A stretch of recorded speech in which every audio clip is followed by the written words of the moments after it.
Good evening. Last night, we started looking at the book Habakkuk. And in the first couple of verses, we found the cry of this prophet. He was looking at the violence and the strife and the contention, the plundering and the perversion of justice amongst his own people. And he cried out to the Lord, "How long, O Lord?" And now in verse 5 to the end of the chapter, we find the Lord's first response to this plea of Habakkuk.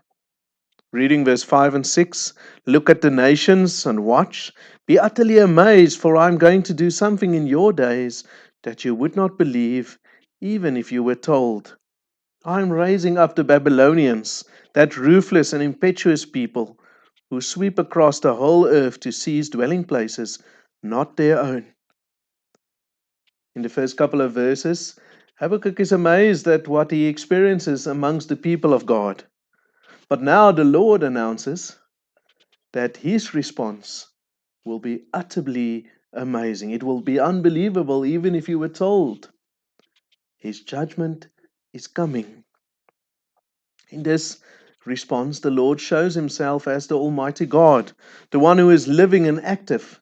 Habakkuk's cry came from a place where he experienced God to be absent, where he experienced God not doing anything regarding their situation. But now the Lord reveals himself as the one that is working in this world, working and determining the course of history. What is unbelievable in the eyes of everyone in Jerusalem is not only the rapid rise of power of the Babylonians, some translations use the word Chaldeans, who would reach the height of their power under King Nebuchadnezzar, but also that the chosen people of God could come under the judgment of God, and that by the hands of people that are more wicked than they were. In this judgment that the Lord announced, there would be no purge of the wicked, there would be no separation of people amongst each other. No, the destruction is going to come over everyone in Jerusalem. If we consider that Paul quotes this announcement of the Lord when he speaks to the Jews in Acts 13, warning them that they should not turn their backs on the crucified and resurrected Jesus Christ. Just before he himself, Paul, goes to preach the gospel to the other nations, to the non-Jews. Considering this, we see a number of things. Firstly, no one can claim that they are righteous before God, in right standing with God, through their own deeds. Habakkuk and the people that he represented was not excluded from the judgment that was announced over Jerusalem. This prepares us for the confession that Habakkuk is going to come to in the second chapter, where he confesses that it's only through faith that we are saved. Secondly, the core of this salvation through faith is the forgiveness of sins. That stands in the center of everything.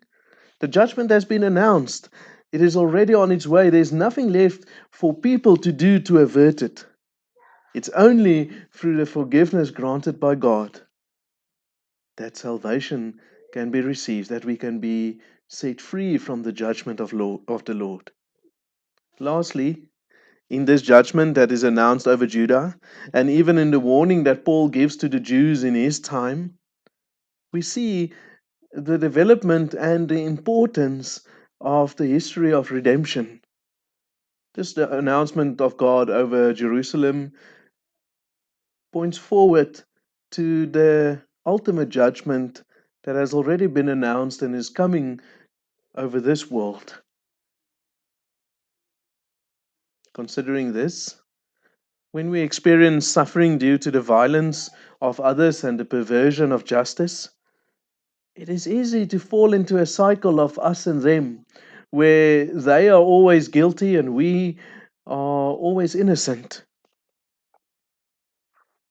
In this cycle, it's easy to feel secure, it's all easy to feel superior to others. But we have to realize that this cycle does not help us to escape the coming judgment of the Lord. Our only escape, our only salvation lies in faith, through which we grab onto the merit of Christ as if it was our own. It is only through faith that we receive forgiveness of sins and salvation.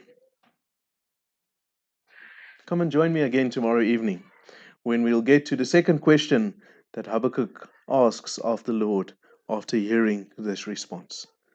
Good evening.